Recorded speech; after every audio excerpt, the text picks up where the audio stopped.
ஆண்டவரும் இரட்சகருமாகிய இயேசு கிறிஸ்துவின் தூய நாமம் மகிமைப்படுவதாக.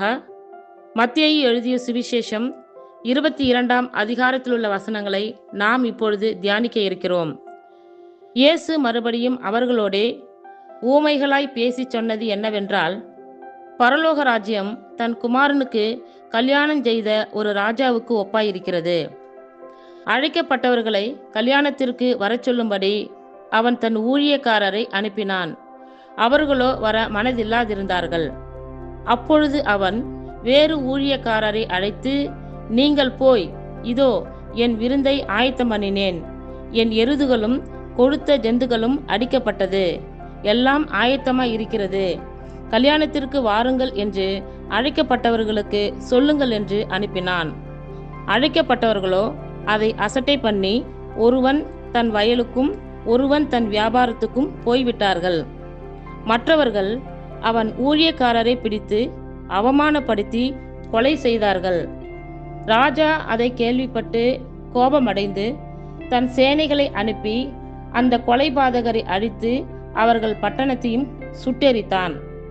அப்பொழுது அவன் தன் ஊழியக்காரரை நோக்கி, கல்யாண விருந்து ஆயத்தமாயிருக்கிறது, அழைக்கப்பட்டவர்களோ அதற்கு அபாத்திரராய் போனார்கள்.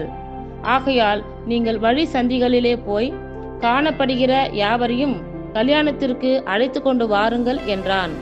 அந்த ஊழியக்காரர் புறப்பட்டு வழிகளிலே போய் தாங்கள் கண்ட நல்லார் பொல்லார் யாவரையும் கூட்டிக் கொண்டு வந்தார்கள். கல்யாண சாலை விருந்தாளிகளால் நிறைந்தது.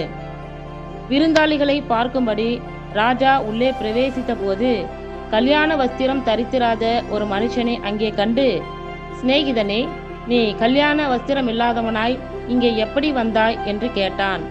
அதற்கு அவன் பேசாமல் இருந்தான். அப்பொழுது ராஜா பணிவிடைக்காரரை நோக்கி, இவனை கையுங்காலும் கட்டி கொண்டு போய் அழுகையும் பற்கடிப்பும் உண்டாயிருக்கிற புறம்பான இருளிலே போடுங்கள் என்றான். அந்தபடியே அழைக்கப்பட்டவர்கள் அநேகர், தெரிந்து கொள்ளப்பட்டவர்களோ சிலர் என்றார். அப்பொழுது பரிசேயர் போய் பேச்சிலே அவரை அகப்படுத்தும்படி யோசனை பண்ணி தங்கள் சீஷரையும் ஏரோதியரையும் அவரிடத்தில் அனுப்பினார்கள். அவர்கள் வந்து, போதகரே, நீர் சத்தியமுள்ளவர் என்றும் தேவனுடைய மார்க்கத்தை சத்தியமாய் போதிக்கிறவர் என்றும் நீர் முகதாட்சண்யம் இல்லாதவராகியால் எவனை குறித்தும் உமக்கு கவலை இல்லை என்றும் அறிந்திருக்கிறோம். ஆதலால் உமக்கு எப்படி தோன்றுகிறது? ராயனுக்கு வரி கொடுக்கிறது நியாயமோ அல்லவோ? அதை எங்களுக்கு சொல்லும் என்று கேட்டார்கள். இயேசு அவர்கள் துர்க்குணத்தை அறிந்து, மாயக்காரரே, நீங்கள் என்னை ஏன் சோதிக்கிறீர்கள்? வரிக்காசை எனக்கு காண்பியுங்கள் என்றார். அவர்கள் ஒரு பணத்தை அவரிடத்தில் கொண்டு வந்தார்கள். அப்பொழுது அவர், இந்த சுரூபமும் மேலெழுத்தும் யாருடையது என்று கேட்டார். ராயனுடையது என்றார்கள். அதற்கு அவர், அப்படியானால் ராயனுடையதை ராயனுக்கும் தேவனுடையதை தேவனுக்கும் செலுத்துங்கள் என்றார். அவர்கள் அதை கேட்டு ஆச்சரியப்பட்டு அவரை விட்டு போய்விட்டார்கள். உயிர்த்தெழுதல் இல்லை என்று சாதிக்கிற சதுசேயர் அன்றைய தினம் அவரிடத்தில் வந்து, போதகரே, ஒருவன் சந்தானம் இல்லாமல் இறந்து போனால் அவனுடைய சகோதரன் அவன் மனைவியை விவாகம் பண்ணி தன் சகோதரனுக்கு சந்தானம் உண்டாக்க வேண்டும் என்று மோசே சொன்னாரே. எங்களுக்குள்ளே சகோதரர் 7 பேர் இருந்தார்கள். மூத்தவன் விவாகம் பண்ணி மரித்து சந்தானம் இல்லாததினால் தன் மனைவியை தன் சகோதரனுக்கு விட்டு போனான். அப்படியே 2ஆம் 3ஆம் சகோதரன் முதல் 7ஆம் சகோதரன் வரைக்கும் செய்தார்கள். எல்லாருக்கும் பின்பு அந்த ஸ்திரீயும் இறந்து போனாள். ஆகையால் உயிர்த்தெழுதலில் 7 பேரில் எவனுக்கு அவன் மனைவியாயிருப்பாள்? அவர்கள் எல்லாரும் அவளை விவாகம் பண்ணியிருந்தார்களே என்று கேட்டார்கள். இயேசு அவர்களுக்கு பிரதியுத்தரமாக, நீங்கள் வேத வாக்கியங்களையும் தேவனுடைய வல்லமையையும் அறியாமல் தப்பான எண்ணம் கொள்கிறீர்கள். உயிர்த்தெழுதலில் கொள்வனையும் கொடுப்பனையும் இல்லை. அவர்கள் பரலோகத்திலே தேவதூதரை போல இருப்பார்கள். மேலும் மரித்தோர் உயிர்த்தெழுதலை பற்றி, நான் ஆபிரகாமின் தேவனும் ஈசாக்கின் தேவனும் யாக்கோபின் தேவனுமாய் இருக்கிறேன் என்று தேவனால் உங்களுக்கு உரைக்கப்பட்டிருக்கிறதை நீங்கள் வாசிக்கவில்லையா? தேவன் மரித்தோருக்கு தேவனாயிராமல் ஜீவனுள்ளோருக்கு தேவனாய் இருக்கிறார் என்றார். ஜனங்கள் இதை கேட்டு அவருடைய போதகத்தை குறித்து ஆச்சரியப்பட்டார்கள். அவர் சதுசேயரை வாயடைத்தார் என்று பரிசேயர் கேள்விப்பட்டு அவரிடத்தில் கூடி வந்தார்கள்.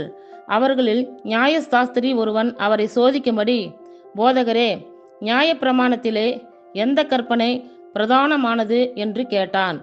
இயேசு அவனை நோக்கி, உன் தேவனாகிய கர்த்தரிடத்தில் உன் முழு இருதயத்தோடும் உன் முழு ஆத்துமாவோடும் உன் முழு மனதோடும் அன்பு கூறுவாயாக. இது முதலாம் பிரதான கற்பனை.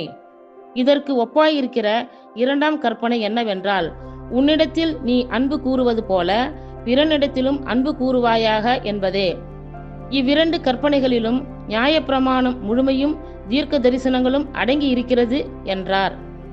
பரிசேயர் கூடியிருக்கையில் இயேசு அவர்களை நோக்கி, கிறிஸ்துவை குறித்து நீங்கள் என்ன நினைக்கிறீர்கள்? அவர் யாருடைய குமாரன் என்று கேட்டார். அவர் தாவீதின் குமாரன் என்றார்கள். அதற்கு அவர், அப்படியானால் தாவீது பரிசுத்த ஆவியினாலே அவரை ஆண்டவர் என்று சொல்லியிருக்கிறது எப்படி? நான் உம்முடைய சத்துருக்களை உமக்கு பாதபடியாக்கி போடும் வரைக்கும் நீர் என்னுடைய வலது பாரிசத்தில் உட்காரும் என்று கர்த்தர் என் ஆண்டவரோடே சொன்னார் என்று சொல்லி இருக்கிறானே. தாவீது அவரை ஆண்டவர் என்று சொல்லியிருக்க, அவனுக்கு அவர் குமாரனாய் இருப்பது எப்படி என்றார். அதற்கு மாறுத்தரமாக ஒருவனும் அவருக்கு ஒரு வார்த்தையும் சொல்லக்கூடாதிருந்தது. அன்று முதல் ஒருவனும் அவரிடத்தில் கேள்வி கேட்க துணியவில்லை. இத்துடன் 22ஆம் அதிகாரத்தில் உள்ள வசனங்கள் நிறைவுற்று.